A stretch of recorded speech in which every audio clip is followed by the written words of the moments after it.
नमस्कार सर्वांना। तर आमचा नवरात्री स्टॉल झाल्यानंतर आम्ही दिवाळीचे स्टॉल केले। दिवाळीचे स्टॉल झाल्यानंतर संक्रांतीचा पण आमचा स्टॉल लागला। संक्रांतीच्या स्टॉलच्या वेळेस आम्ही आपले तिळाचे लाडू, तिळाच्या वड्या, म्हणजे जे सीझन टू सीझन जे खपतं ना ते पण ॲड केलं प्रत्येक प्रोडक्टमध्ये। आणि नंतर मग होळी आली। होळीच्या 2 दिवस आधी स्टॉल लागले आमच्या पुण्याला डेक्कनला। तर त्यामध्ये आमचं काय झालं, तर आम्ही स्टॉल लागल्यानंतर मी जापानी माझ्या 50 गौरी नेली होती जापानी। कारण की माझं कसं असतं, एकच वस्तू मी कधी संग घेऊन जात नाही, कमीत कमी 15 ते 30 वस्तू असतात माझ्या। त्याच्याबरोबर मी गौरी छोट्या छोट्या गौऱ्या केल्या आणि त्याच्या मी 50 गौऱ्या ते नेल्या। बरं सगळे मला तिथं हसले का तू गौरी कशाला आणली, तर सिटी एरियामध्ये गौरी कोण घेणार। तर मी त्यांना म्हटलं थांबा तुम्ही 5 मिनटं, कस्टमर आलं ना मग तुम्हाला कळेल।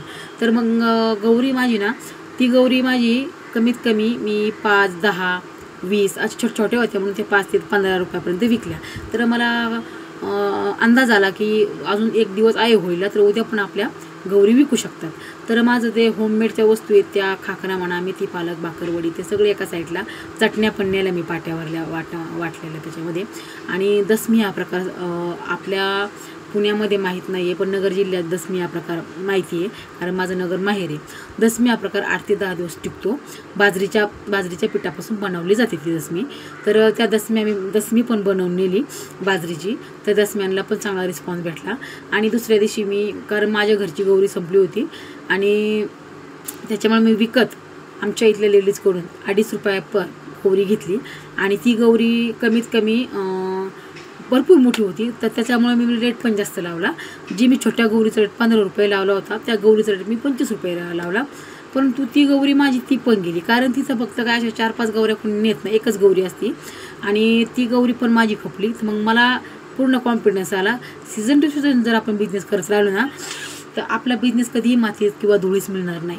आपण फक्त एकच वस्तू नाही घेऊन बसायची की मी हा बिझनेस करते मग दुसरं काही विकू शकत नाही, असं काही नसते।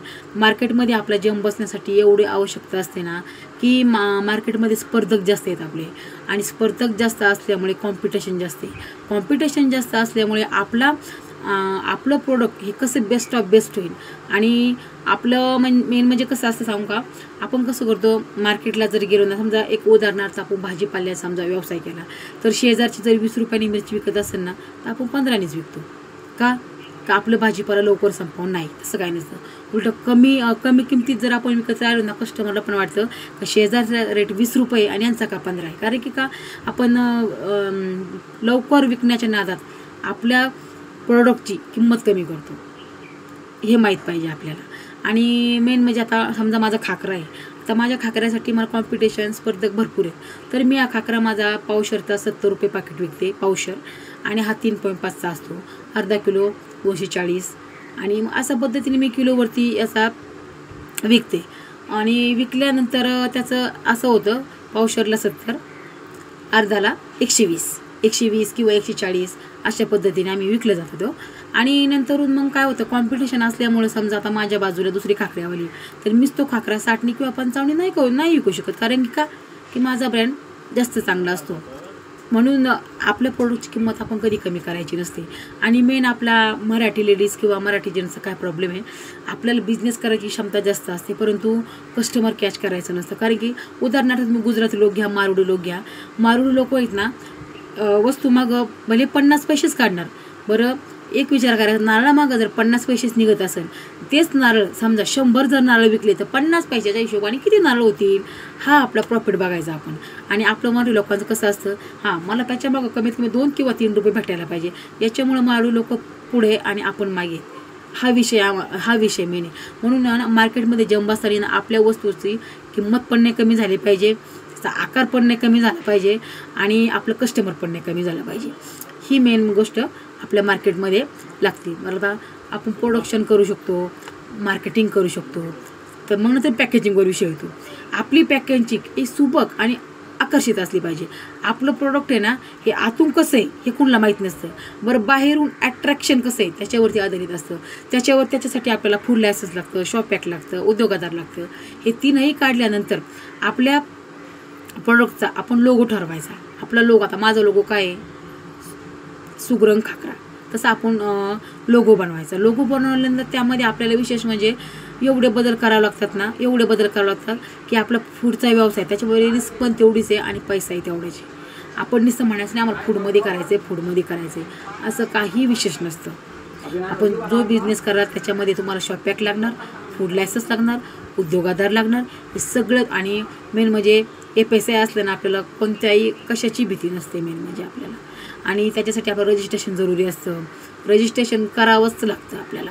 रजिस्ट्रेशन केल्यानंतर आपलं फूड लायसन्स कमीत कमी 4 ते 5, आता माझं 5 वर्षाचं आहे, 5 वर्षानंतर परत रिन्यू करायचं असतं.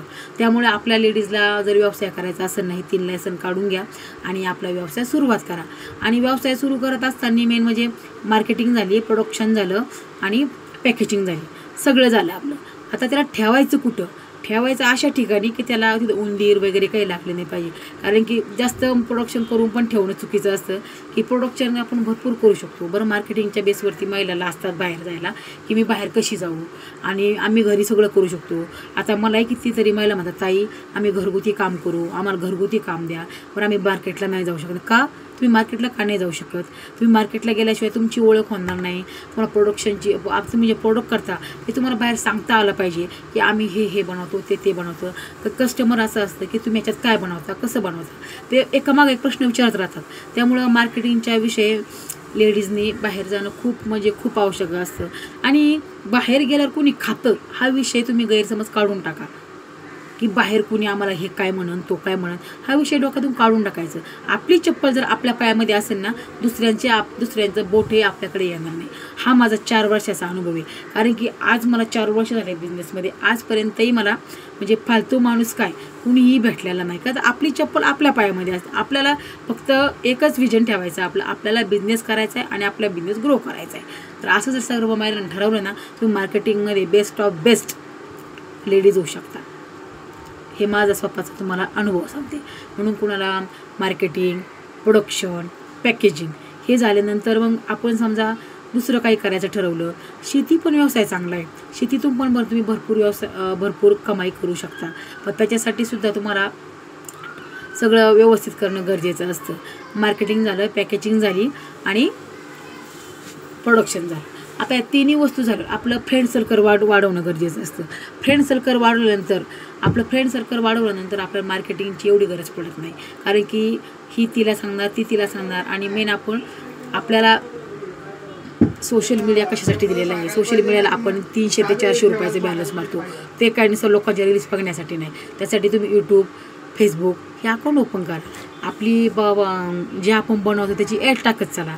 तुम्हाला आज नाही तुम्हाला फॉलोअर्स भेटणार, आज नाही लाईव्ह भेटणार किंवा उद्या नाही भेटणार. फक्त आपण करत राहील प्रयत्नांती परमेश्वर असतो. त्यामुळे तुम्ही करत राहा, आवश्यक तुम्हाला यश भेटत राहणार. ही माझा अनुभव तुम्हाला सांगते. म्हणून तुम्ही मार्केटिंग, प्रोडक्शन आणि पॅकेजिंग याच्याबद्दल व्यवस्थित मार्गदर्शन घ्या आणि स्वतःच्या पायावरती उभे राहा.